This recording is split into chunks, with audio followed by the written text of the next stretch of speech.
es un gusto y un saludo muy especial tener en esta mañana con nosotros a el Padre Pedro Justo. Sabemos que en realidad no necesitaría presentación nuestro querido Padre Pedro Justo. Sin embargo, para aquellas personas que de pronto no lo recuerdan o incluso algunos que son nuevos en este proyecto y no lo conozcan, quiero contarles que el Padre Pedro Justo es sacerdote hace 28 años en la Arquidiócesis de Medellín. Por ahí un pajarito nos dijo que el padre es de Itagüí, Antioquia. Y efectivamente en este momento trabaja como párroco en la parroquia del Carmelo en Itagüí. Deben estar muy felices todos los antioqueños teniendo allí de su propio pueblo y municipio al Padre Pedro Justo. El Padre desde el 2014 ha llevado la palabra de Dios a muchos creyentes, tanto en redes sociales como en los ministerios donde la vida lo ha puesto.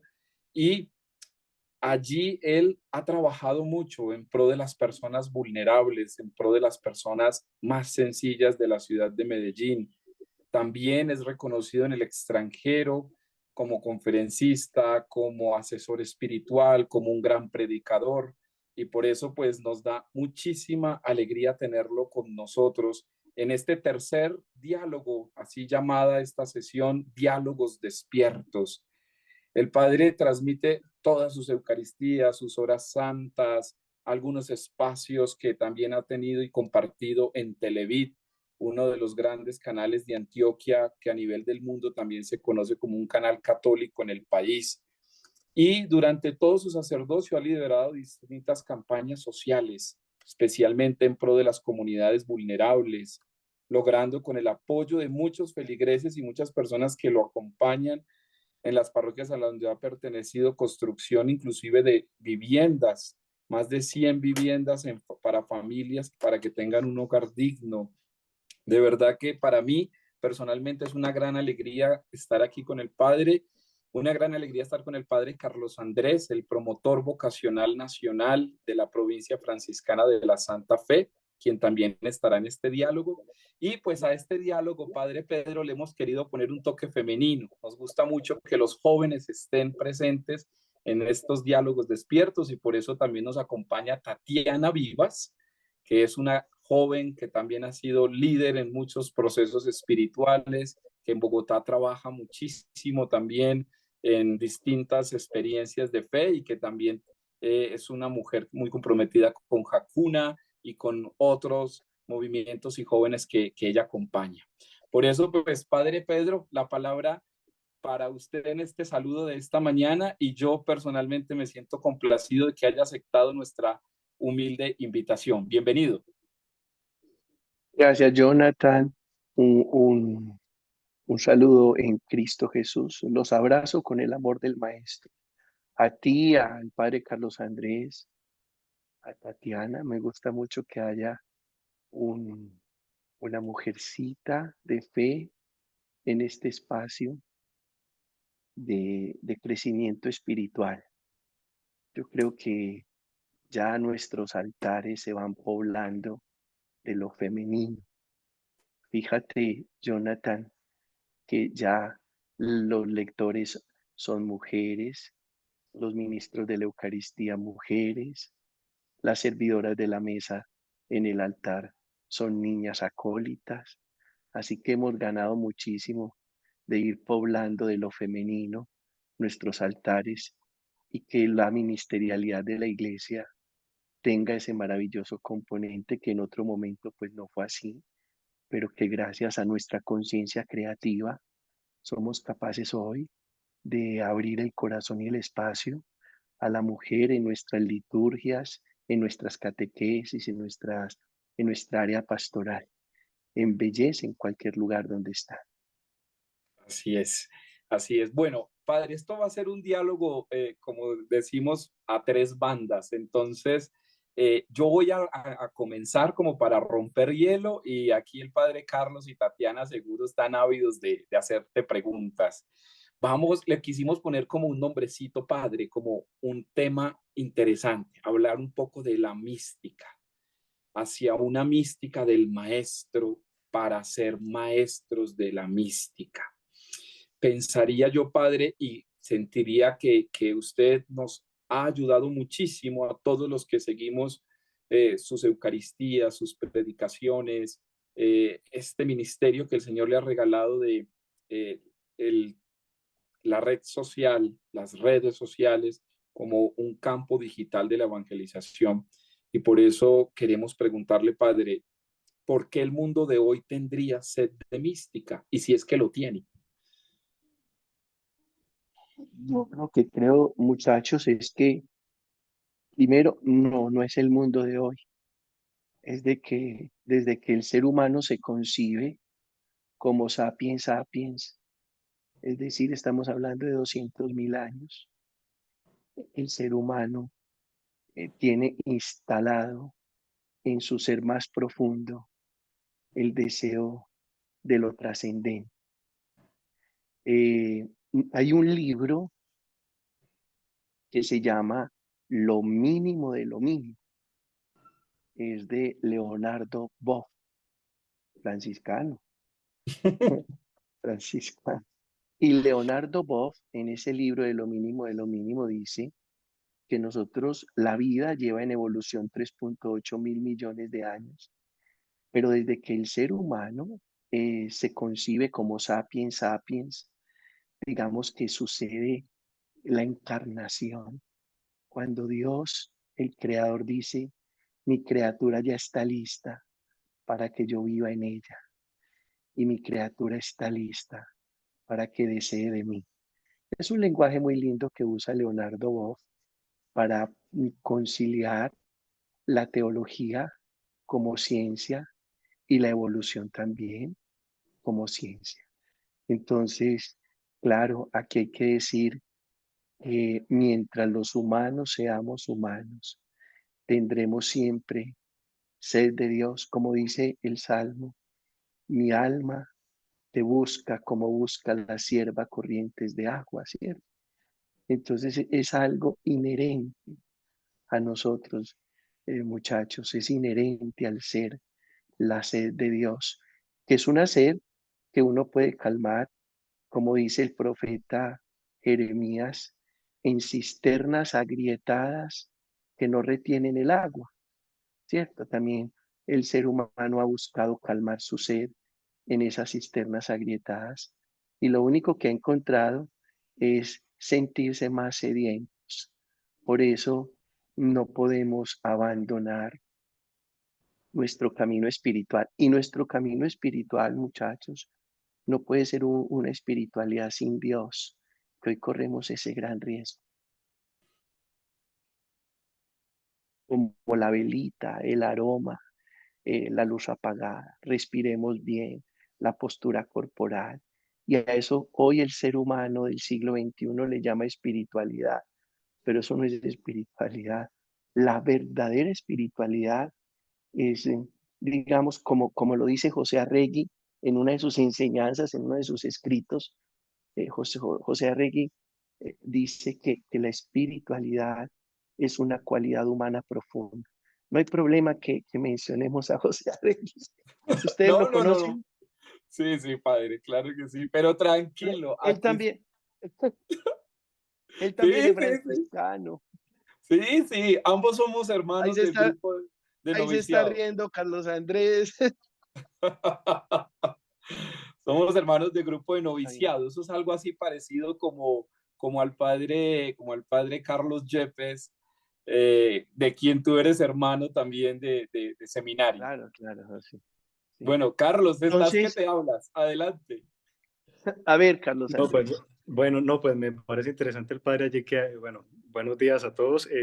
Simplemente allí como me parece interesante digamos que la aclaración que hace el padre respecto a esto de, pues con estos movimientos de nueva era, que con mucha facilidad uno puede colocar el énfasis de la mística en el ambiente exterior.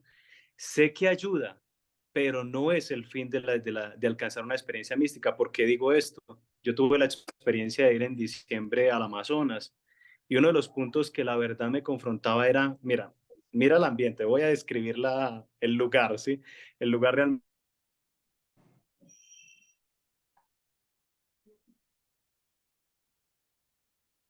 realmente, espérame, creo que estoy teniendo falla. Ya, te recuperamos. Bueno, sí, sí, sí, bueno, ya. No, veía la Sí. experiencia en el Amazonas, sí, allí en el Caquetá, que estuve en una experiencia en una comunidad indígena, apartados, en fin. Y una de las reflexiones que también yo veía describiendo un poco el ambiente es, mira, un ambiente de calor, o sea, está haciendo mucho calor. Eh, la gente está constantemente alrededor tuyo, hay ruido afuera todo el tiempo, ¿sí? Además de eso, digamos que, pues, sí, o sea, constantemente vas a correr el riesgo de, no hay puertas, ¿sí? No hay puertas, también digo esto, y estás constantemente en el riesgo de no interiorizar en una espiritualidad. O sea, si yo miro el panorama externo, así de buenas a primera, que creo que es la experiencia que muchas personas pueden tener, es que el ambiente no me va a favorecer para una experiencia mística y podría justificar que con el ruido exterior, que porque en una casa no hay puertas, que porque hace mucho calor, en ese ambiente, si yo sigo una corriente nueva era, yo digo, allí yo no puedo tener una experiencia mística, o sea, jamás, porque no me favorece el silencio, el olor incluso no me va a ayudar tampoco porque es siempre incómodo el lugar, ¿sí? En fin, o sea, voy como a características exteriores que si yo pongo el énfasis en eso, yo creo que no voy a adquirir una experiencia mística y me frustro de entrada y no me voy a arriesgar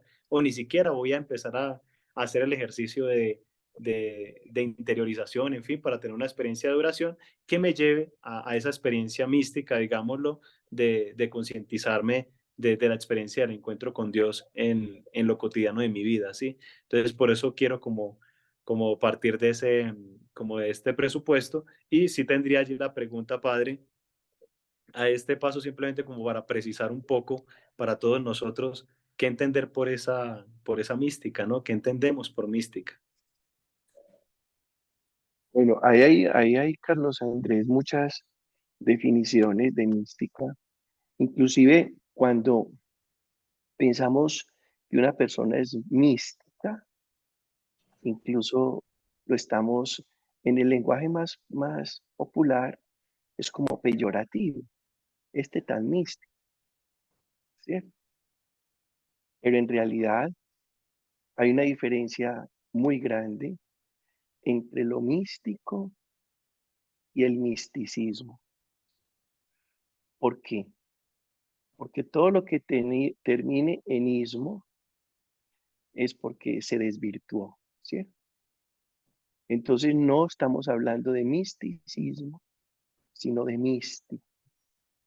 Y el místico es aquel que es capaz de descubrir la esencia del ser, de encontrarse con Dios y de contemplarlo en su realidad. Por supuesto, que será de adentro hacia afuera, nunca será de afuera hacia adentro, ¿cierto?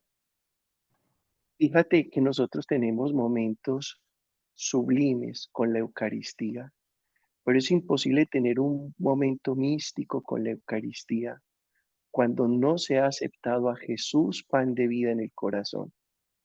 Usted es capaz de descubrir a Jesús en el pan eucarístico como presencia sacramental si ya lo ha aceptado como su Rey, su Dios y su Señor en el corazón.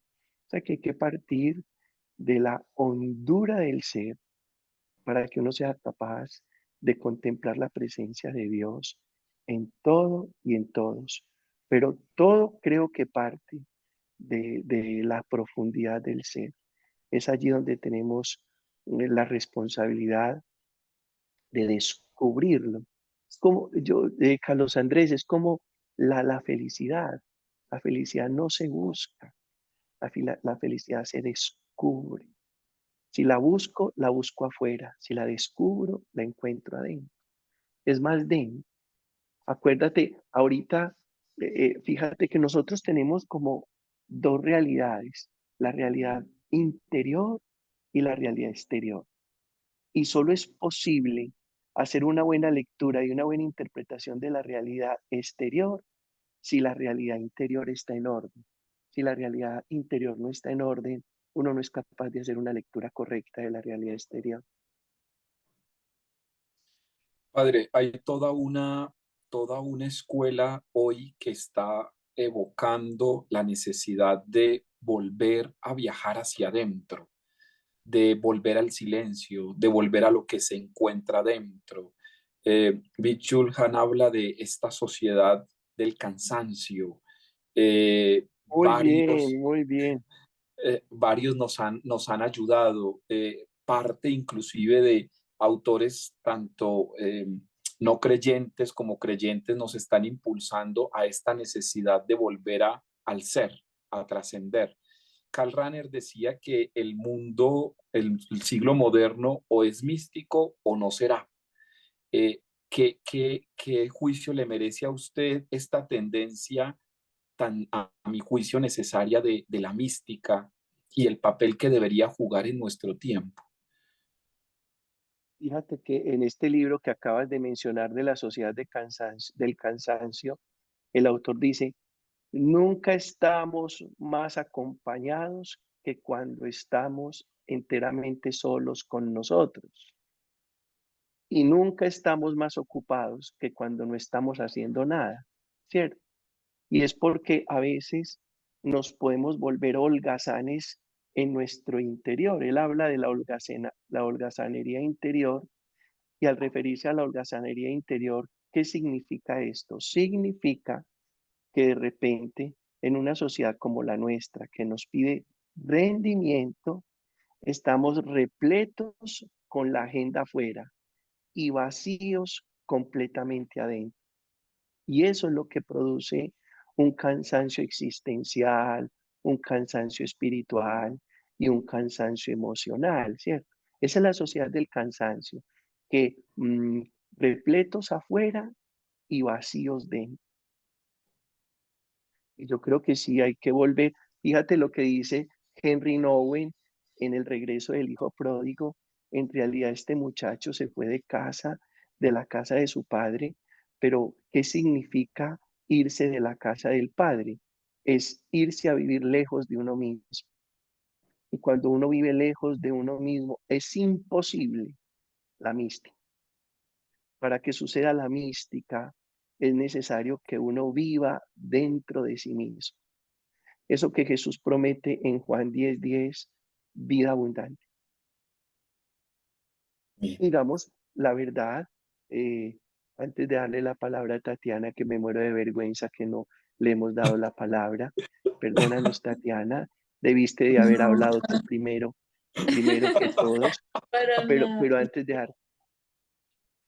darte la palabra, Tatiana, es decir que es urgente. Ahora que ya se acerca la cuaresma, y que seguramente escucharemos muchas veces la parábola del Padre misericordioso, la del Hijo pródigo, es decirle a la comunidad, hay que volver a vivir en casa, hay que volver al templo, y volver al templo es volver a Cristo, y volver al templo es volver a uno mismo, porque el templo de Dios es Cristo y el templo de Dios es cada ser humano. Diana, ¿qué dices tú?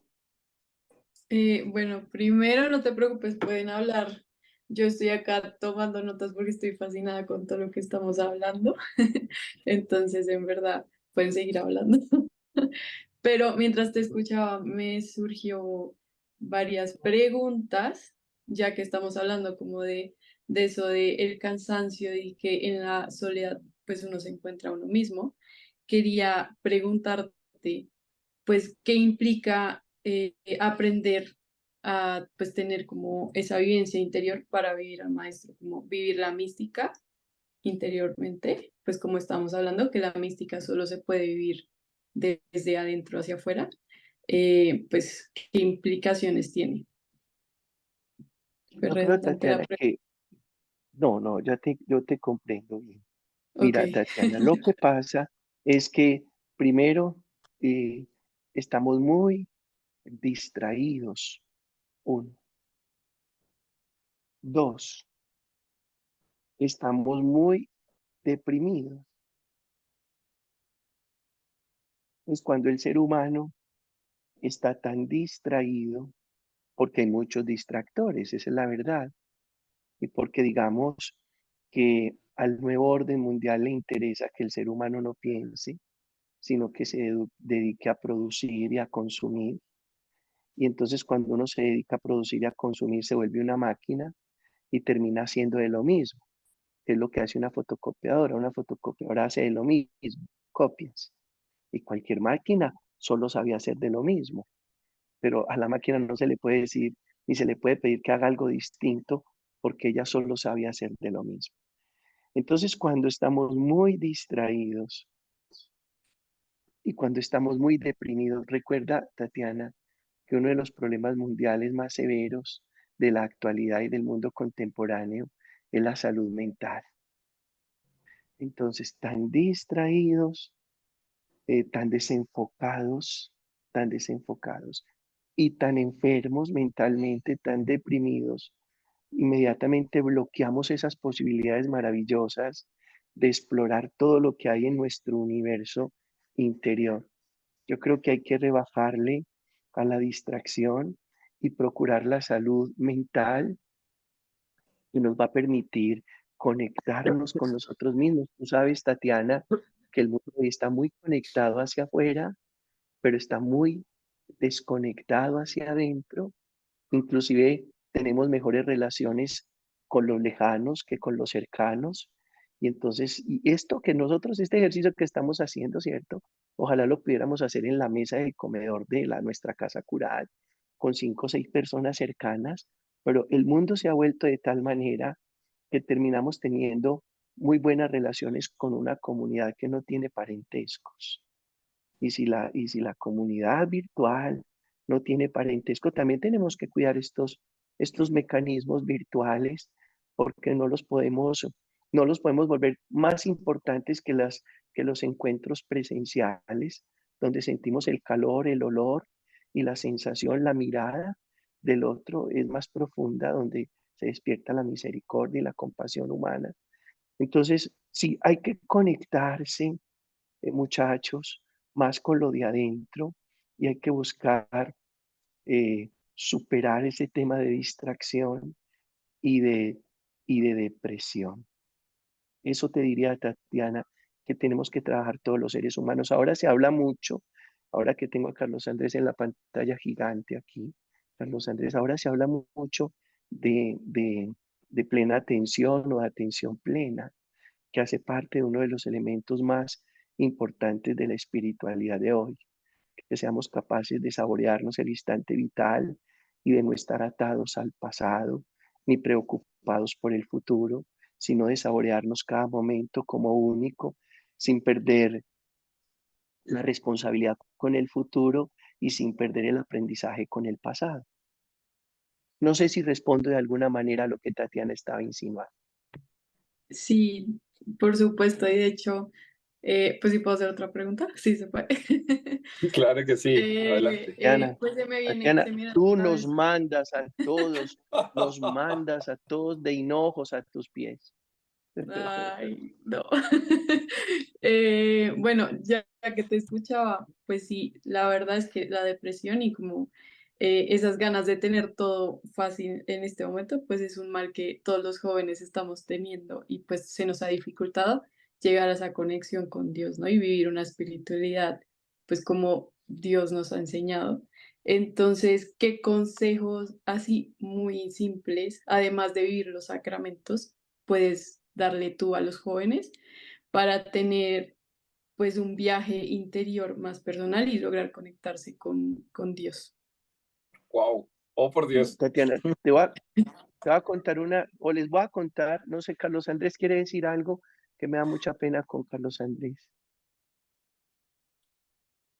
Bueno, no, mira, muchachos, les voy a contar una experiencia que tuve, que lo puedo hacer sin ningún problema, y creo que es la primera vez que lo voy a mencionar en público. Tuve la oportunidad de reunirme ahora que a Medellín estuvo Carolina Giraldo, la que nosotros conocemos como Carol G. Ella estuvo aquí en Medellín y yo tuve la oportunidad de ir a su casa. Y en una de las noches de preparación a la Navidad estuve con ella, con sus papás, con sus hermanas, con su sobrinita Sofía, con su novio, con sus suegros. Y yo le decía, por ejemplo, a esta niña que fue elegida, yo no creo que ella haya elegido todo esto, pero la vida la eligió para esto. Y yo le decía varias cosas que de alguna manera responde lo que estás, tu inquietud, lo que estás preguntando. Yo le decía, mira, tú no tienes un estadio lleno que te seque las lágrimas o que te enjugue las lágrimas, ni que te consuele en tus tristezas existenciales. Tú tienes tu papá, tu mamá, tu novio, tus suegros, tus dos hermanas y tu sobrino. Tienes 8 personas. Enfócate más allá de tu éxito profesional. No puedes desenfocarte de lo que es entrañable para ti. Y ese es el primer consejo que yo le daría a todos los jóvenes de hoy y a todos los seres humanos de hoy. Hay que cuidar lo entrañable, Tatiana. Si nosotros no cuidamos lo entrañable y creemos que los 350.000 suscriptores de un canal son las personas que nos van a sostener en los momentos más oscuros de la vida, estamos perdidos, completamente perdidos. Esos que nosotros llamamos seguidores que no son seguidores, son personas que se suscriben a un canal, puede que ni siquiera nos vuelvan a ver, ni vuelvan a asomarse a nuestros contenidos. Esa no es nuestra familia. Con esas personas no podemos contar. Y eso suena duro, puede sonar duro, pero es verdad. Yo creo que mm, de las cosas más importantes de la vida, muchachos, es que podamos crear nuestra red de apoyo con los íntimos, con los entrañables. Y les comparto adicionalmente esto. Cuando terminé la Eucaristía, nos pusimos a hacer buñuelos. Y después de los buñuelos me dijeron ellos, Pedro Justo, ¿quieres quedarte a cenar con nosotros? Y yo les dije, yo no me voy a quedar a cenar con ustedes porque yo no hago parte del grupo de los 8, porque yo no hago parte de ese grupo primario. Carol, por favor, protege, defiende, valora y cuida eso que es entrañable. Si nosotros abandonamos lo entrañable, es muy fácil que nos quedemos completamente solos y en lo existencial vamos a pasar muchas penurias que le van a generar muchas heridas al alma. Y eso es lo primero. Eso es lo primero, cuidar lo entrañable. Si me dejas avanzar en esto, te digo que es lo segundo. Y si puedo, Jonathan, ¿me puedo continuar? Bueno, Vamos, lo segundo es, lo segundo creo es que los millennial y los centennial viven un paquete de mentiras. Y perdóname que yo sé que ahí Carlos Andrés está metido porque veo que es un muchacho muy joven, sacerdote, pero es muchacho muy joven. Y lo mismo Jonathan y lo mismo tú, Tatiana. Es un paquete, yo lo llamo el paquete de mentiras. Y el paquete de mentiras de los centennial y de los millennial es el siguiente. Primero, que todo les tiene que salir perfecto. Segundo, que nada se les puede salir de control. Tercero, que los resultados tienen que ser óptimos. Cuarto, que todo el mundo los tiene que querer. Eh, Quinto, que todo tiene que ser perfecto, ya lo dije. Y además que tienen que ser billonarios, no millonarios, sino billonarios. Y entonces en ese paquete de mentiras comienzan a vivir una vida mentirosa, engañosa. Y cuando viene la frustración, no la soportan y como no soportan esa frustración, le pierden el sentido a la vida cuando algo no es como ellos quieren y cuando algo se sale de control. ¿Y por qué digo que es un paquete de mentiras? Porque mira, la vida no es perfecta, eso es mentiras. Porque uno no puede tener el control de todo, eso es mentiras. Porque a uno no le tiene que querer todo el mundo, eso es mentiras. Porque no vamos a ser billonarios todos, eso es mentiras. Porque le creemos más a los resultados que a los procesos, que eso sería como el tercer elemento, muchachos. El hombre de hoy va detrás de los resultados y cuando uno va tras los resultados, Jonathan, que mencionó ahorita el libro, no, perdón, les voy a hablar de un tema de aceptología. En la aceptología bueno, uno lee de todo, pero hay una cosa bien interesante en la septología y es que hay 4 caminos. El camino del deseo que produce sufrimiento, el camino del resultado que produce sufrimiento, el camino de la aceptación que produce sabiduría y el camino de la adaptación que produce maestría. Y tal vez nuestras nuevas generaciones solo van tras los deseos y los resultados y por eso se frustran tan fácil y lo peor es que no son capaces de tolerar la frustración. Sí, claro que sí. Muchísimas gracias. No sé si el padre Carlos tiene alguna pregunta por ahí. Lo veo con Bueno, ganas de hablar. no, no, lo que pasa es que, bueno, digamos que esto también empieza a tocar la propia realidad y yo creo que es también una invitación para que los jóvenes que también nos están viendo eh, sean conscientes de la realidad que, pues digamos, de la cultura en la que pertenecemos. Yo una de las cosas, bueno, yo también, el padre hacía mención ahorita de mi juventud allí, y bueno, yo estuve de formador cuando estaba haciendo el diaconado hace 5 o 6 años, 6 años ya, y una de las cosas que realmente veía dentro de los procesos formativos y también a nivel de mi propia vida, era ser conscientes de estos riesgos donde estamos nosotros sumergidos también, ¿no? Pienso yo, ¿no? El hecho de ser religioso no nos saca de la realidad, ¿no? Nos saca de todas estas problemáticas sociales que se están generando y que nos llevan incluso, como bien lo decía el padre, ¿no? Me identifico con cada uno de los puntos que ha dicho, ¿sí? Y cada día que pasa es ser consciente que estamos con estas tentaciones, diría yo, o sí, con estas, digamos que estas cosas que nos pueden ir arrastrando de manera muy sutil a la frustración, ¿no? Porque uno podría decir, todo perfecto. Es que la vida religiosa es un llamado a la perfección, un camino de perfección, en fin, como siempre tradicionalmente se dice, pero se puede mezclar con este el ismo que el padre hacía mención, ese perfeccionismo, ¿sí? Porque pues somos frágiles, somos seres humanos, nos equivocamos y entonces ante una crisis, ¿qué va a hacer? Va a salir corriendo, se va a ir, va a dejar tirado su proceso, el proceso, como decía el padre ahorita, el proceso lo va a dejar tirado, ¿sí? O por andar pensando en el resultado, ¿no? Creo que eso es una de las cosas que allí nos ponen en tensión y creo que esto da incluso mucha esperanza, padre. Yo creo que esto da mucha esperanza saber que en uno hay en la propia vida hay fragilidad, que van a haber cosas que se van a salir de control, sí, van a haber cosas que se salen de control y bueno, allí creo y que va a haber gente que no nos va a querer, sí, también eso es cierto, sí, gente que algunos donde llegamos a ciertos lugares, la gente nos recibe muy bien, pero quizás la personalidad llegas a otro y no te van a recibir igual, o sea, eso también uno ser consciente de esto, insisto, genera mayor tranquilidad y qué bonita experiencia, padre, que nos comparte sobre esta cantante, porque realmente cada uno de nosotros también debe pensar cuál es esa red de apoyo tan nombrada incluso en el ámbito de la psicología, ¿no? Esa red de apoyo que realmente lo hace uno cada vez, digamos, más consciente de lo que es y realmente son las personas que lo van a confrontar, que te van a felicitar, que te van a allí, sí, que te están acompañando en cada momento de tu vida, ¿no?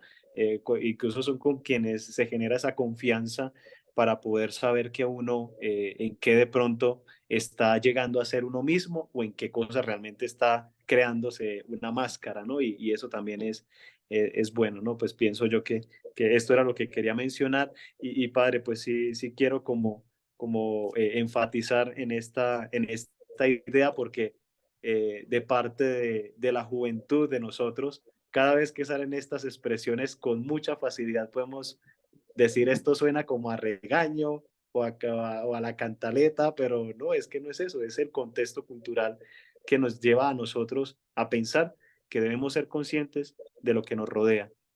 No sé allí, padre, de pronto el tema de la experiencia espiritual, mística, ¿cómo lo podemos conectar con la experiencia de sanación? Pensaría yo que si podría ayudarnos con una palabrita al respecto, ya que he pasado por 2 episodios de enfermedad ahora último, entonces quisiera saber un poco sobre este tema, ¿no? Conectar un poco experiencia mística con esta perspectiva de sanación, ¿no?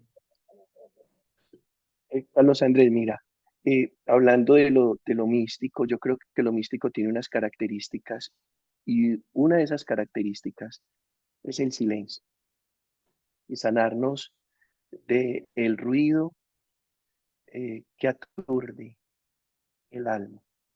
Otra de las características no es la soledad precisamente, pero sí es el estar a solas, porque una cosa es estar solo y otra cosa es a solas. Solo es sin nadie, a solas es con Dios y con uno mismo, donde sucede el maravilloso mundo de la contemplación. Y otro de los elementos fundamentales es la oración.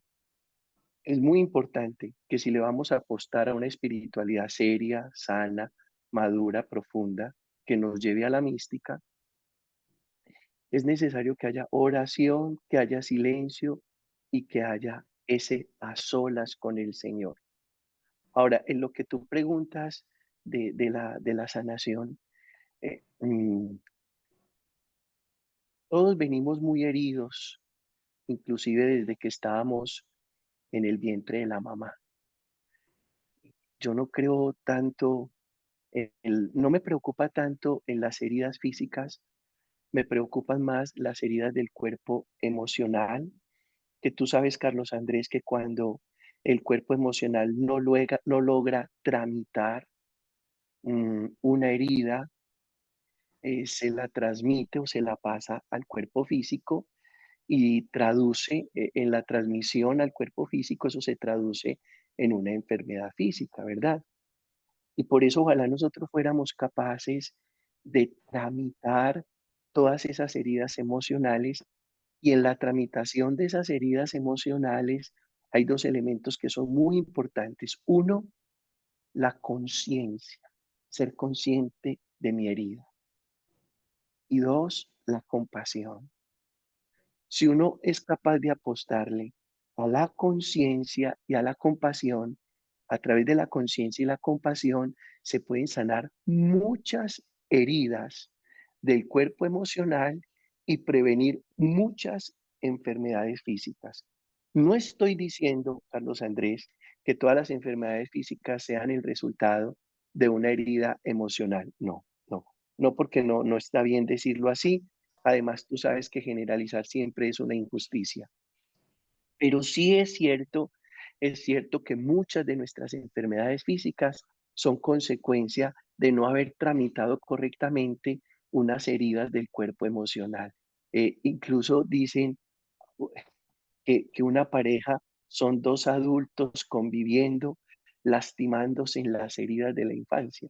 Eso se lo escuché alguna vez a Borja, que es un escritor español, y en realidad es eso. O sea, ¿y quiénes son las personas que más, o sea, las más especializadas para tocarnos las heridas de la infancia? El papá y la mamá, la pareja y los hijos. Por eso a veces se vuelve tan compleja la convivencia con la pareja, con los padres y con los hijos, porque estos tres parentescos se vuelven especialistas en tocarnos las heridas emocionales. Muy bueno, muchachos, eh, mm, ayudarle a los jóvenes a que con conciencia y compasión descubran cuáles son las heridas emocionales de infancia, de adolescencia, de primera juventud, porque finalmente los adultos somos los intérpretes de un niño que está herido en lo más profundo del ser. Dicen que un adulto ¿qué es un adulto? Definición de adulto, el que está interpretando las heridas de su infancia y las interpreta con mal genio, con miedo, con rabia, con envidia, con celos. Todas esas expresiones mm, de carácter o todos esos defectos de carácter finalmente son consecuencia de unas heridas que están allí sin sanar y muy bueno sanarlas, muy bueno sanar todo eso ese grito estentóreo que recibimos cuando tan solo teníamos 3 años, que se convirtió en un evento interruptor y que nos dejó marcados para siempre y que ahora nos hace temerosos de la autoridad y que ahora nos hace temerosos de un adulto que está presente en la vida de nosotros. Todo eso se puede sanar. Tan bonito, Carlos Andrés, que yo creo que la espiritualidad sana al ser humano. La vida espiritual trae mucha sanidad al ser humano. una de las mejores herramientas que tenemos para ser sanados es la vida en el Espíritu. Bien, padre, creo que todo esto que hemos dialogado nutre muy bien esa famosa expresión de una mística de ojos abiertos.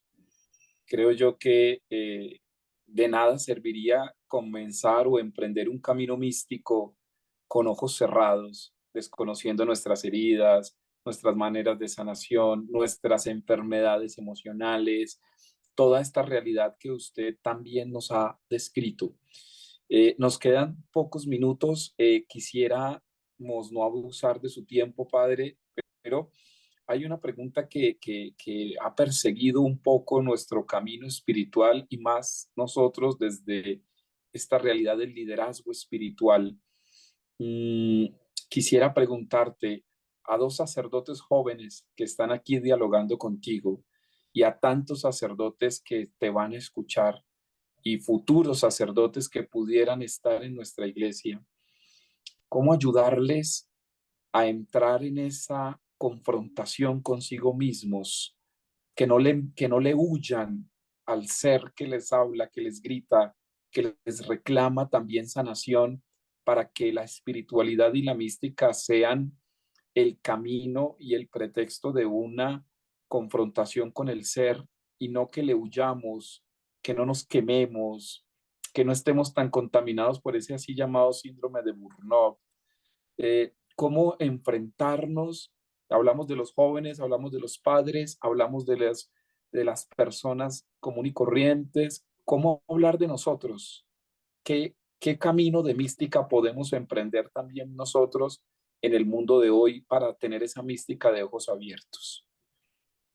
Roca Sandáliga dice que la verdadera espiritualidad es tener los pies puestos en la tierra.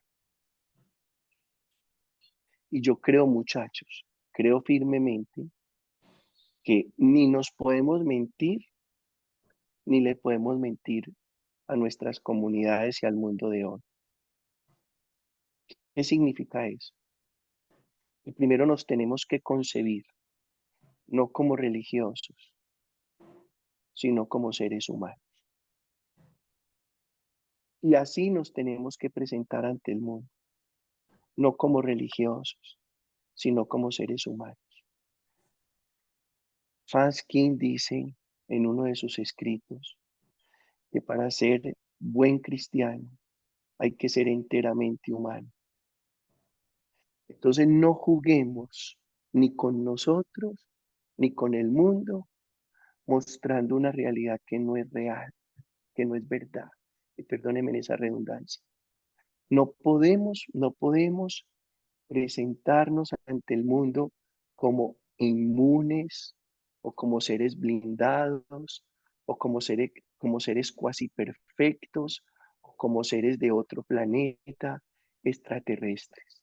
El mundo de hoy prefiere la sinceridad de un homosexual que la hipocresía de un religioso. Somos así. Esa es la realidad. Hoy el mundo defiende más la sinceridad de un homosexual que sale en una carroza en el desfile del orgullo gay que la hipocresía de un religioso. Y lo primero que yo creo, muchachos, y te lo digo a ti, Carlos Andrés, y te lo digo a ti, Jonathan, y me lo digo a mí también, seamos veraces con nosotros mismos. Nuestra verdad es como, ¿cuál es nuestra verdad, muchachos? Nuestra verdad se llama fragilidad. No le hagamos creer al mundo ni nos creamos nosotros que somos superhombres y que somos santos y que somos perfectos, que queremos caminar en Jesús y que esto es un camino muy largo. Puede ser que 5 segundos después de haber muerto, algo tengan que decir bueno de nosotros. Mientras tanto, estamos revestidos de fragilidad. Eso es lo primero. No le vendamos al alma la idea nuestra que no es real, ni le vendamos al mundo. Obvio que estamos exigidos por el Evangelio, estamos exigidos por el Evangelio, pero es una lucha de todos los días. Recordemos lo que Pablo gritaba: que lo librara el Señor del aguijón de la carne.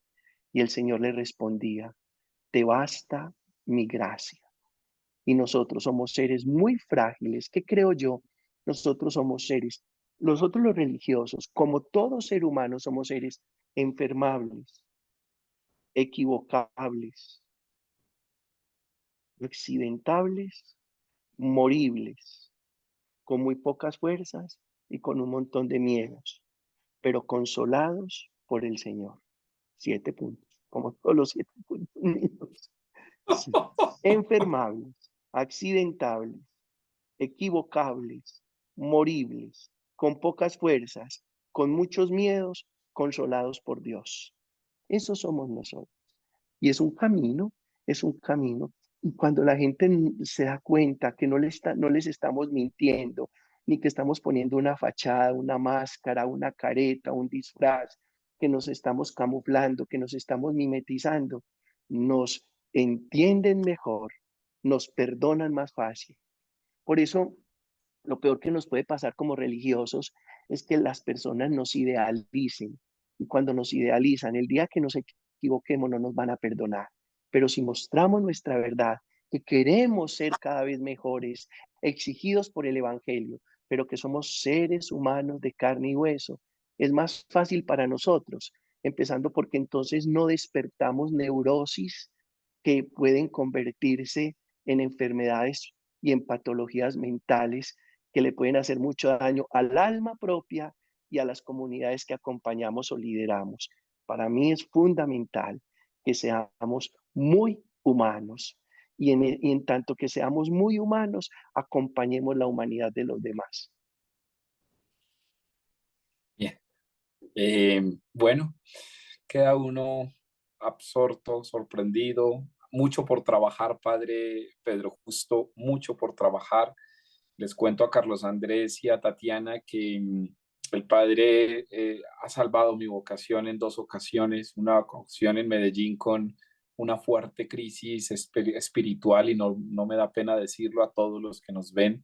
Él acaba de decir, somos humanos, enfermables y accidentables y tuve una crisis muy fuerte en años anteriores y lo único que me dio un ánimo y un sentido fue escuchar una homilía donde el padre decía, cuidado con la culpa, porque la culpa pertenece al pasado, cuidado con el miedo, porque el miedo pertenece al futuro y el futuro no se puede ver con miedo, y cuidado con el presente, porque en el presente hay mucho apego y no podemos dejar que el apego domine nuestro presente, hay que soltar y vivir intensamente. Eh, Muchas otras cosas dijo, pero cuando el padre habla, lo hace convencido de una experiencia en la que quienes le escuchamos sabemos que hay mucho que trabajar. Y por eso, padre, quiero terminar este momento de diálogo despierto diciéndole gracias por ayudarme a despertar en lo esencial. Gracias por ayudarme a despertar en la luz que Dios da.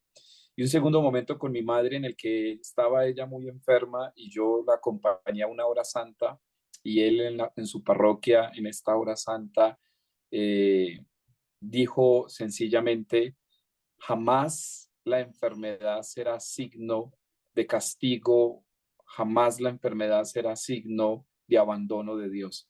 La enfermedad es el aprendizaje de Dios para morar nuestra fe. Y por eso, cuando la enfermedad llega a nuestra vida, a partir de ese momento la leí siempre como un aprendizaje de luz en la que había que dejar que morara la fe. Y eso lo quería decir públicamente para decirle a todos ustedes, hermanos, que nos van a escuchar, el Padre Pedro Justo es un instrumento del Señor. Seguramente él ha sido capaz de compartir su humanidad y por eso hoy vemos que en sus palabras hay una vestimenta, estamos revestidos también de la divinidad que Dios pone en sus palabras. Padre, muchas gracias. Qué rico haber dialogado contigo. No, gracias a ustedes. También tengo que decir que Tatiana es una mujer de fe, Carlos Andrés y tú, todos tres se convierten en una esperanza para el mundo. Jóvenes que le están diciendo sí a Dios y están abriendo el corazón para dejar que Dios trabaje ahí, se convierten en una esperanza para el mundo. Así que, Tatiana, de ahora en adelante te voy a decir Tatiana Esperanza, Carlos Andrés Esperanza y Jonathan Esperanza. Bendito sea Dios por ustedes. Gracias por aceptar a Dios en sus vidas. Acuérdense que la fe es dejar un espacio en el corazón para que Dios trabaje. Dios los bendiga y gracias por esta invitación. Me siento muy honrado por ustedes.